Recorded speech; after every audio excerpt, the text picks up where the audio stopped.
Salutations et bienvenue sur le podcast Kendeya, le podcast des explorateurs du mieux-être. Comme le dit le dicton africain, chaque filet d'eau a son chemin.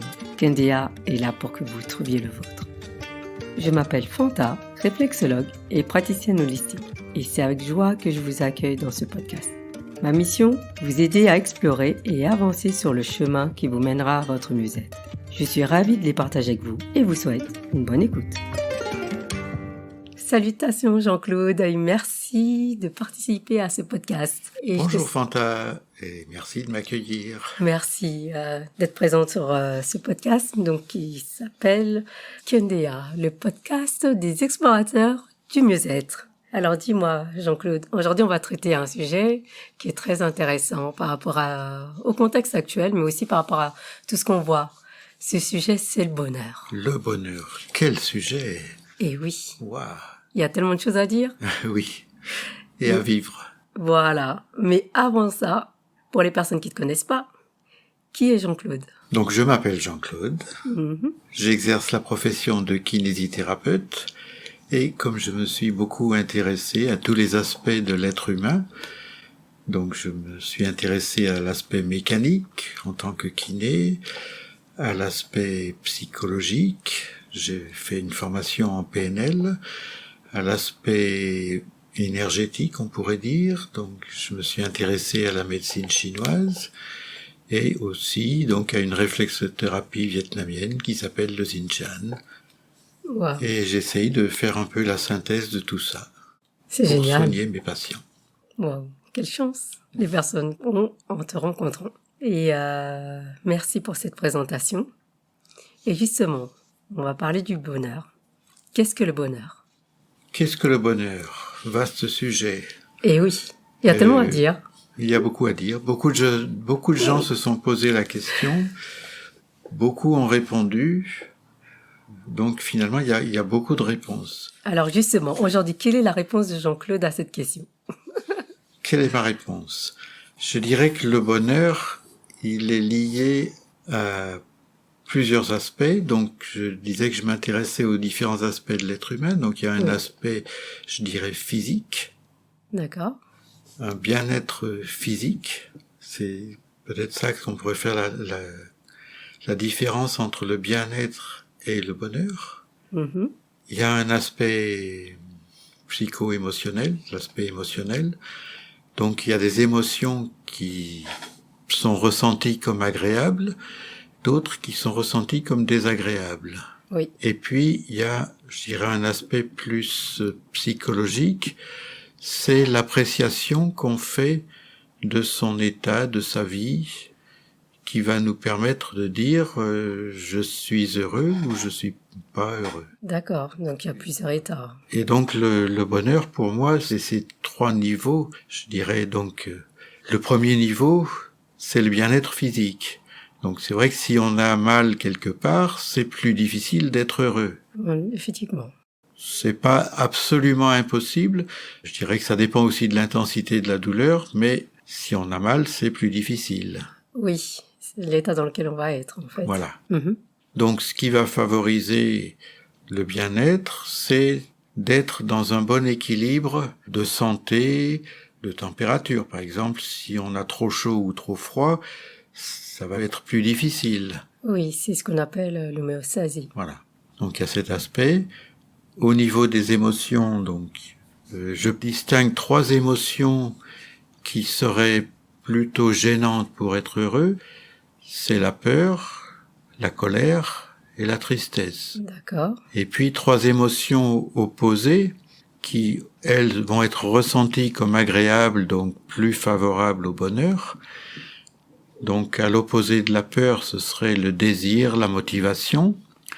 À l'opposé de la colère, ce serait la plénitude, la sérénité.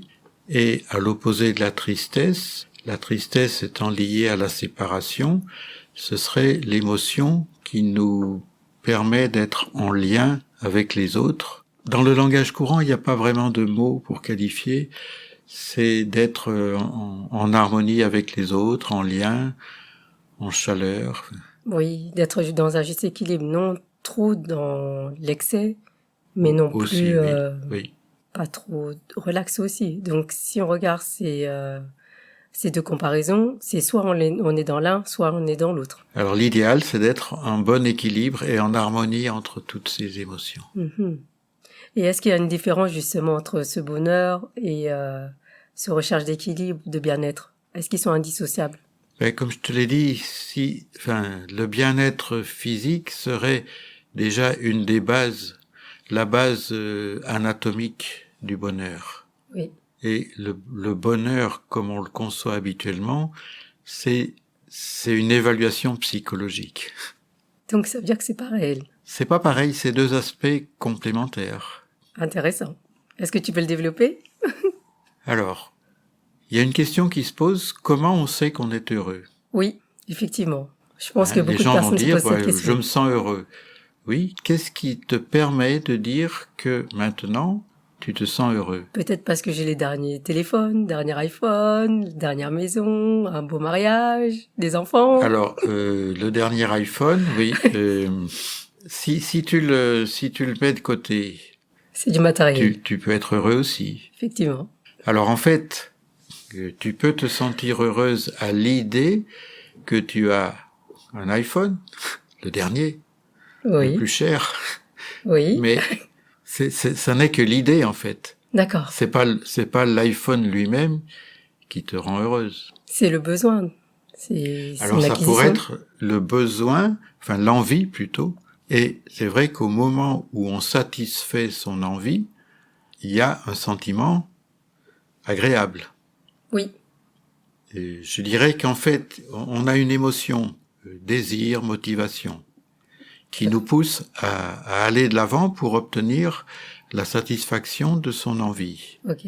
Et au moment où l'envie est satisfaite, il y a une exacerbation de ce plaisir Oui. qui fait qu'effectivement, à ce moment-là, on est heureux. Oui. Donc c'est sur l'instant T. En fait, c'est éphémère. Oui, le bonheur procuré par l'acquisition d'un objet, c'est éphémère. Mhm. Alors, pour être plus explicite, au niveau neurologique, Oui. quand on est motivé, qu'on a envie, on va activer un circuit neurologique qu'on a appelé le circuit de la récompense. Mhm. De mon point de vue, c'est le mot de la récompense est mal adapté parce que la récompense, c'est ce qu'on a après l'effort. Après l'effort. Oui. Alors que là, ce circuit est activé pour nous motiver à faire des efforts pour atteindre notre objectif, pour satisfaire notre envie. D'accord. Par exemple. N'importe quoi. Enfin, on a envie de manger, on a faim, on ressent la faim. Oui. On est en train de se préparer à la cuisine un bon petit plat, et donc c'est ce circuit de la motivation qui est activé, et par anticipation, on éprouve déjà du plaisir. Effectivement. Surtout quand on est bon de cuisine. Surtout quand on est bon cuisinier. Oui. Et surtout quand il y a des amis pour partager sa cuisine après. Oh oui. Donc en fait, il y a le plaisir avant. Au moment où on satisfait son besoin ou son envie, il y a une forme de plaisir pendant. Oui. Et puis après le repas, il va y avoir un plaisir après. Donc on est dans un état de plénitude, de satisfaction, et où on a plutôt envie de se mettre au repos pour mieux digérer en fait. Oui. Donc je dirais que le bonheur, quand j'avais étudié la question du bonheur, j'avais posé la question à plein de gens pour trouver l'essence du bonheur. Oui. Et je m'étais aperçu que des gens insistaient plus sur la phase avant, d'autres plus sur la phase pendant, et d'autres plutôt sur la phase après. Ça dépend sur quoi, en fait, les personnes ont focalisé leur attention. Oui, et je dirais que c'est un peu une forme de tempérament, c'est-à-dire que certaines personnes vont être plus dans le désir-motivation, c'est là où elles trouvent mieux leur bonheur. D'autres vont être plus dans le plaisir immédiat, et d'autres vont être plus dans l'après, le repos, la sérénité. Donc en fait, chacun va être plutôt dans un aspect plutôt qu'un autre. C'est là où chacun va trouver sa voie du bonheur. D'accord. mais il y a quand même un schéma général, même si chacun trouve son bonheur différemment. Un chemin idéal. Un schéma Schéma idéal. commun. D'accord. Et ce sera lequel? Eh ben, c'est ces trois états avant, pendant, après, D'accord. qui vont répondre à trois états physiologiques, donc la motivation, l'exacerbation de ce circuit neurologique au moment où on atteint son objectif, Oui. et la phase plus de repos et de sérénité après. C'est très intéressant. Et dis-moi, justement, ça peut être... est-ce que ça peut être cette recherche du bonheur, ça peut être un objectif de vie? Une vie entière? Je dirais que on est tous portés à rechercher le bonheur, sous forme de bien-être physique ou sous une forme plus psycho-émotionnelle. C'est pas un objectif de vie, de mon point de vue, c'est pas l'objectif de la vie. C'est on est programmé pour rechercher le bonheur, le plaisir, et pour éviter la douleur et la souffrance. Oui, donc en fait, on peut dire que c'est comme si c'était une quête sans fin. Oui. Parce qu'en fin de compte, plus on le cherche et plus on sera dans la satisfaction. Alors, le bonheur, c'est pas comme un objet qu'on va acquérir, puis une fois qu'on l'a trouvé, ben on l'a et non. Et c'est pour ça que le bonheur est éphémère. Mm-hmm. Le bonheur, donc, pour répondre à la question que je posais tout à l'heure, comment on sait qu'on est heureux? En fait, c'est notre corps qui nous envoie des messages de bien-être qui vont générer une émotion associée au plaisir. Et justement, en parlant de ces messages que le corps nous envoie, puisque toi comme moi, en fait, on travaille aussi pas sur tout ce qui est les mots, les sensations, les émotions, et ça serait quoi justement? Eh bien, c'est des messages qui souvent sont inconscients, qui nous viennent du corps ou du cœur. Oui. Donc c'est par exemple simplement un rayon de soleil. Oui. Quand tu as eu froid avant, il y a le soleil qui apparaît et le rayon qui te réchauffe et du coup c'est ton corps t'envoie des messages comme quoi c'est mieux. Et oui. Mais c'est éphémère. Tout à fait, mais on a le sourire derrière. Et on a le sourire. Et au contraire, si un moment après le soleil chauffe trop, tu vas dire, oh, il fait trop chaud, je voudrais une petite brise d'air pour me refroidir. Oui, effectivement. Et donc le bonheur, disons la satisfaction physique, c'est un équilibre entre trop chaud ou trop froid. Mm-hmm. Et si tu as trop froid, le bonheur, ça va être une source de chaleur. Si tu as trop chaud, le bonheur, à ce moment-là, ça va être une source de fraîcheur. Exact. Donc, d'un point de vue corporel physiologique, le bonheur, c'est cet état d'équilibre, mais il y a besoin d'un petit peu de malheur pour mieux apprécier son bonheur. C'est ça. C'est-à-dire que si tu as un peu froid, tu vas apprécier le rayon de soleil qui te réchauffe, et si tu as trop chaud, tu vas apprécier la brise d'air frais qui te rafraîchit. Oui, ça veut dire que chaque situation est propice à nous apporter quelque chose de bien par la suite. Mais c'est selon l'interprétation qu'on en fait, justement. Oui. Et par rapport à ça, j'aimerais revenir sur des points que tu avais cités, sur, par exemple, la peur. Beaucoup de personnes sont dans la peur. Comment on peut l'interpréter? La peur, elle a un aspect positif. Mm-hmm. C'est celle qui nous protège des dangers. Si on n'avait jamais peur, on prendrait des risques et on se blesserait, Presque comme les enfants. Oui. Donc la peur a son utilité. Par contre, la peur va perturber notre bon fonctionnement physique. Si on est dans un stress continuel, on va fabriquer des corticoïdes qui vont perturber notre équilibre physiologique. Oui. Donc, un stress permanent, une inquiétude permanente, c'est pas bon pour justement l'équilibre physiologique, donc le bien-être. Oui. Et c'est ressenti comme désagréable. Oui, donc le corps le retient. Oui. Donc, ce qui est ressenti comme plus agréable, c'est l'absence de peur, c'est le sentiment de sécurité, et c'est sur la base de ce sentiment de sécurité qu'on va pouvoir avancer vers nos objectifs. La peur étant plutôt un frein. Mm-hmm. c'est un frein, mais est-ce que ça peut dépendre de quelqu'un ou est-ce de soi-même? Je vais développer. Est-ce que ça peut dépendre d'un ami, de l'époux, de sa femme, de sa famille, de ses amis, de son travail? Et je dirais qu'on est constamment en interrelation avec notre environnement. Oui. Donc l'environnement social, l'ami, le conjoint, ou un environnement social plus large, les informations à la télé, et puis en lien avec l'environnement matériel, donc le froid, le chaud du climat, et donc on est constamment en communication avec l'extérieur. Oui. Et donc les éléments qui nous viennent de l'extérieur, des autres ou de l'environnement matériel, nous envoient des messages, et selon le traitement qu'on fait de ces messages, on va générer telle ou telle émotion. Et justement, les émotions, on en a plusieurs. Il y en a surtout 7 qui sont les plus connues. Oui, on a plusieurs émotions. Enfin, pour revenir là, donc l'environnement, ça va être comme un signal déclencheur d'une émotion en fonction des programmes émotionnels qu'on a installés. Oui. Et je pense à une chanson de Renaud qui dit dans le Nord, quand il fait beau, c'est mauvais signe, ça veut dire qu'il va pleuvoir. Donc, s'il fait beau, on pourrait se réjouir qu'il fait beau. Oui. Mais selon le programme qu'on a installé, on va dire, oh là là, ça veut dire qu'il va pleuvoir après. Oui, donc tout dépend du programme, mais aussi, c'est de savoir aussi profiter de chaque instant. Oui, donc selon le programme qu'on a installé, on profite de son bonheur instantané ou on s'inquiète d'un malheur futur. Exact. Et c'est là où tu reviens à la peur. Donc en fait, on peut se fabriquer artificiellement des peurs en se disant « qu'est-ce qui va m'arriver ?» Oui, oui.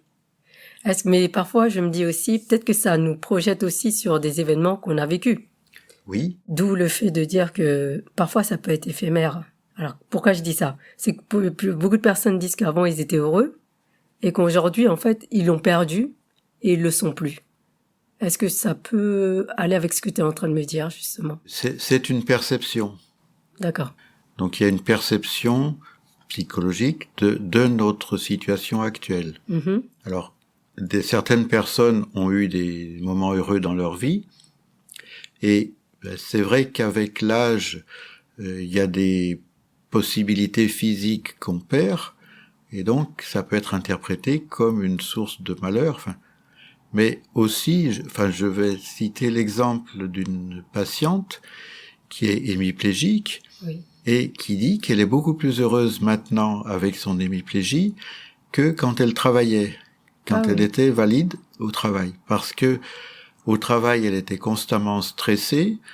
D'ailleurs, c'est ce stress qui a été la source d'un accident vasculaire qui a entraîné son hémorragie. Oui, parce qu'on se rend compte que le stress est beaucoup... Oui. Et donc maintenant, elle est plus heureuse parce que, en fait, elle, étant en invalidité, elle travaille plus, elle peut se lever quand elle veut le matin, elle a plus de contraintes. Non, ni de pression. Ni de pression. Et donc, malgré un handicap, elle se sent plus heureuse maintenant qu'avant.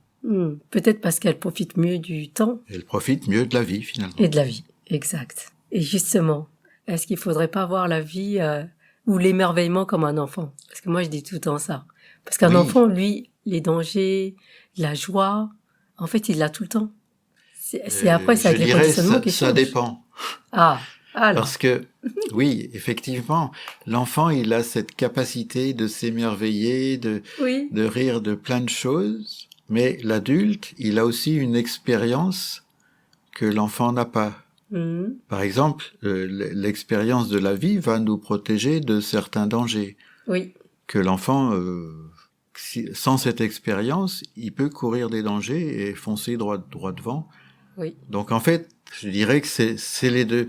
L'idéal, c'est d'avoir en même temps l'expérience de l'adulte, la sagesse de l'adulte, et cette capacité d'émerveillement de l'enfant. Oula, d'où l'équilibre. D'où l'équilibre. Mais c'est compliqué à l'avoir. Il faut savoir alterner les deux. D'accord. Et justement, les personnes qui se poseraient la question, comment on fait pour alterner les deux? Bonne question. Ça me fait hésiter, oui. Oui. Ben, des fois, il faut laisser libre cours à son enfant, savoir jouer, rigoler, et aussi savoir prendre du recul pour avoir la sagesse de l'adulte. Oui. Alors, je dirais que c'est le discernement de la situation qui va faire qu'on peut se libérer ou au contraire qu'il faut être plus dans l'adulte rationnel. Mhm. Mais encore faut-il en être conscient. Ou bien, moi j'irais plutôt se faire aussi accompagner lorsqu'on n'arrive pas ou qu'on ne sait pas comment l'obtenir. Oui, on peut être accompagné de quelqu'un qui maîtrise mieux ce discernement. C'est ça. Et non pas être dans... Ça sera pas un jugement. Non, c'est pas un jugement, Je dirais que dans la vie, on a plein de capacités et que ces capacités, on les a potentiellement. Il faut juste apprendre à s'en servir à bon escient, c'est-à-dire au bon moment. Donc cette capacité de créativité de l'enfant, elle est adaptée dans certaines situations et dans d'autres situations, elle est inadaptée. Oui. Et donc le discernement, c'est de savoir, de discerner l'environnement pour savoir quand est-ce qu'on peut se lâcher, s'éclater, rigoler, ou quand est-ce qu'il vaut mieux avoir une attitude plus réfléchie, plus rationnelle. Oui. Mais pour moi, tout ça, ça mérite aussi un apprentissage. Parce qu'il y a le conditionnement qu'on a eu. Il y a aussi l'environnement. Il y a les schémas par lesquels on est passé. Et parfois, les personnes qui sont trop dedans n'ont même pas cette perception de cette réalité. Tout à fait. Il y a les conditionnements de l'enfance, oui. Par exemple, c'est pas bien de rigoler. Et pourtant, c'est ça qui nous met en joie. C'est la vie, là. Et oui. J'irais même jusqu'à dire qu'on est sur Terre pour rigoler. C'est ça. En fait, tout est merveilleux avec. Et justement, en parlant de cette joie, de rigoler, est-ce que tu dirais que le bonheur existe en chacun de nous? S'il existe, où est-ce qu'il est ce bonheur? Parce que il y a une chanson ça me fait penser à une chanson qui dit il est où le bonheur? Il est où? Et justement, pour les personnes qui se posent la question, il est où ce bonheur, Jean-Claude? Alors, je dirais que le bonheur, c'est pas un objet, c'est pas un organe comme on a un cœur ou un foie. Mais oui. Et on n'a pas d'organe du bonheur. Le bonheur, c'est de l'information, c'est de l'immatériel. Oui. Alors, si on pourrait dire qu'on a un organe du bonheur, c'est le cerveau. Mais le cerveau, il peut fonctionner sur le mode bonheur ou sur le mode malheur. Oui. Mais il y a aussi le cœur. Et oui, il y a le cœur.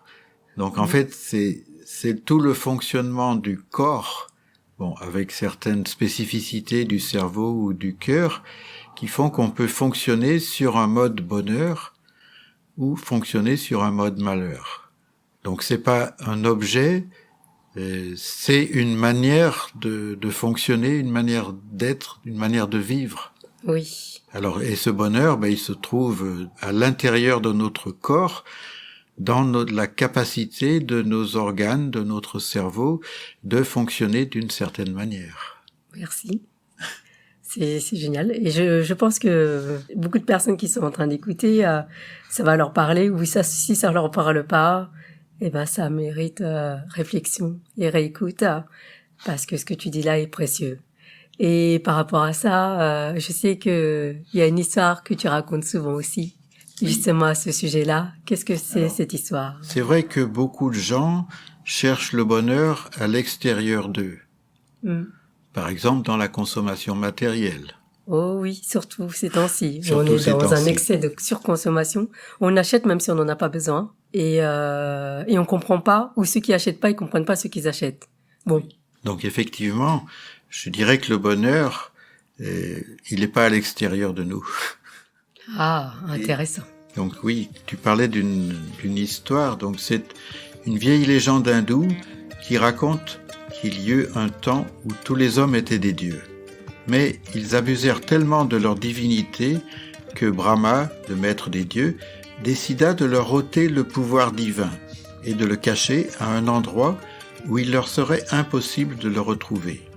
Le grand problème fut donc de lui trouver une cachette.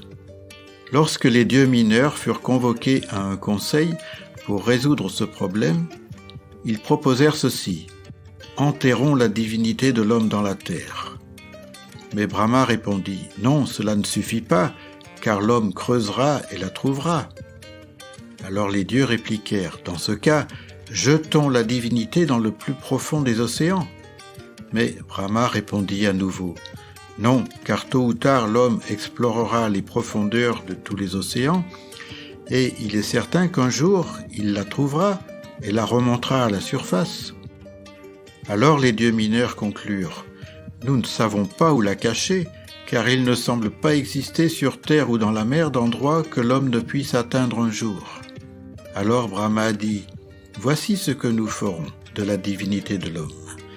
Nous la cacherons au plus profond de lui-même, car c'est le seul endroit où il ne pensera jamais à la chercher. » Depuis ce temps-là, conclut la légende, l'homme a fait le tour de la terre, il a exploré, escaladé, plongé et creusé à la recherche de quelque chose qui se trouve en lui.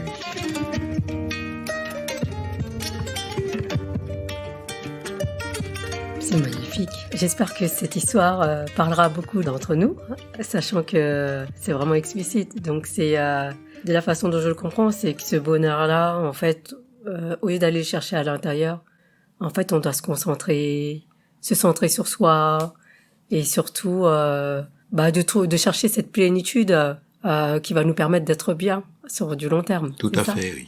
Donc le bonheur, il est en soi et c'est juste pour moi une manière de faire fonctionner son intérieur. C'est génial.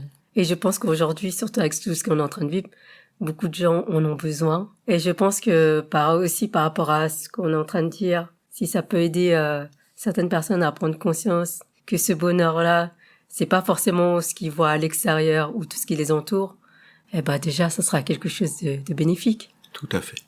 Justement, par rapport à ce bonheur, il y a beaucoup de nombreux philosophes qui ont traité ce sujet-là. Et on continue toujours à traiter ce sujet-là. Pourquoi ? Il y a plein de sources de bonheur et de chemins. S'il y a des sources différentes, il y a des courants d'eau différents. C'est ça. Je dirais que chacun a son cheminement à trouver. Oui. Mais s'il y a plein de formes différentes de bonheur, je pense qu'il y a une essence. C'est-à-dire que les philosophes, ils cherchent avec leur cœur ou avec leur intellect. Oui. Et comme chacun a une manière différente de penser et de ressentir, chacun apporte sa solution. C'est ça. Il y a, comme on dit, il y a autant de vérité que de personnes. Voilà. Et il y a quelqu'un qui a fait un film où il y a, 7 milliards d'habitants sur Terre, 7 milliards de bonheur. Enfin, je me souviens plus de la formulation exacte.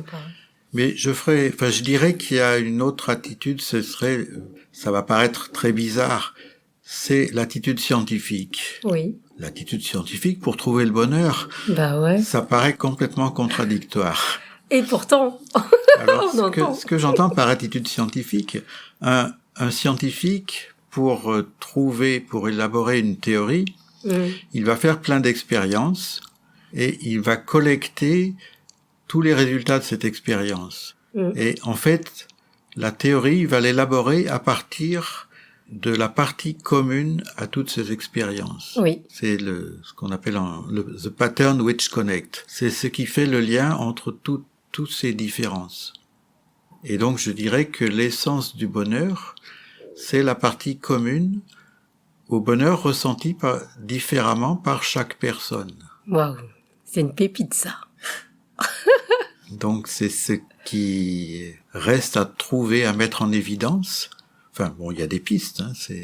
En fait, on a tous, par exemple dans notre corps, on a tous un cœur. Bien sûr. Mais un individu va avoir un cœur plus gros qu'un autre. Certains cœurs vont battre plus vite, d'autres plus lentement. Certains en volume plus gros, donc vont pomper plus de sang. Et avec les différences du cœur sont relativement réduites par rapport aux différences de conception du bonheur. Tout à fait. Mais en fait, c'est la même chose, c'est-à-dire qu'on a tous un cœur et chacun on le fait battre différemment. Et on a tous la même capacité à être heureux, mais chacun va la faire battre différemment. Waouh. Et en gros, qu'est-ce que tu conseilles aux gens alors par rapport à ça? Profiter de la vie. Déjà, ce serait de repérer tous les instants où la personne peut se dire, là, maintenant, je me sens heureuse. Oui. Et de collecter tout ça et de prendre un peu de recul pour trouver justement la partie commune à tous ces instants vécus comme heureux. Quelle est la partie commune de tous ces instants de bonheur? Oui. Ça veut dire, chaque jour, ressentir et prendre conscience de son ressenti quand il est heureux. Et puis, on a des ressentis, on a aussi des pensées. Et il y a des pensées qui nous remplissent de bonheur et d'autres, au contraire, qui nous en écartent. Oui. Et donc, prendre conscience de ces pensées chaque fois qu'on a une pensée heureuse. Exact. Donc, faire attention à ses pensées, à son attitude. À son et ressenti. à son ressenti. C'est fantastique. Merci Jean-Claude. Et une dernière question, Jean-Claude, pour clôturer justement cet échange. Je dis chaque filet d'eau a son chemin. Oui. Qu'est-ce que ça te dit? Chaque filet d'eau a son chemin. Oui. Eh bien, pour moi, ça évoque ce qu'on a dit tout à l'heure, c'est que chacun doit trouver son propre chemin du bonheur. Oui. Je dirais que chaque filet d'eau, il y a une règle commune à tous les filets d'eau, c'est qu'ils sont attirés par le bas et que donc le ruisseau va prendre le chemin qui le mène à la mer. On pourrait dire que chaque filet d'eau est attiré par la mer. Oui. Ça, c'est la partie commune à tous les filets d'eau. Mais chacun va trouver un chemin différent. Merci. Voilà. Magnifique. Merci pour tout, Jean-Claude. Merci de m'avoir accordé ce moment de partage.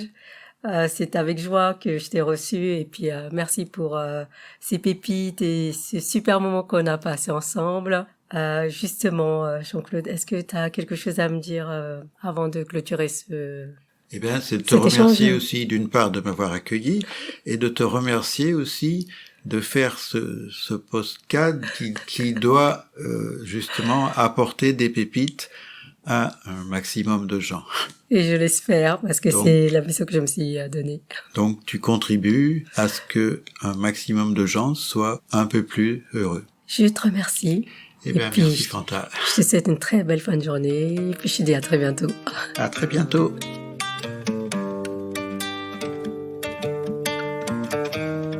Voilà, cet épisode touche à sa fin. Je vous remercie de l'avoir écouté jusqu'au bout. Si vous avez apprécié, je vous invite à mettre un 5 étoiles et un commentaire sur votre application d'écoute. Rendez-vous dans 2 semaines pour le prochain épisode. D'ici là, si ce n'est pas déjà fait, abonnez-vous au podcast pour être informé des prochains épisodes. Le podcast est disponible sur toutes les plateformes d'écoute, Spotify, Apple Podcasts, Deezer. Choisissez celle que vous préférez. Enfin, n'hésitez pas à consulter mon site internet fantadiane.fr et à vous abonner à ma page Instagram kendeya.podcast ou sur LinkedIn. Je vous souhaite une bonne écoute pour les prochains épisodes et n'hésitez pas à me contacter. Je serai ravie d'échanger avec vous suite à cet épisode. À très vite, Fanta.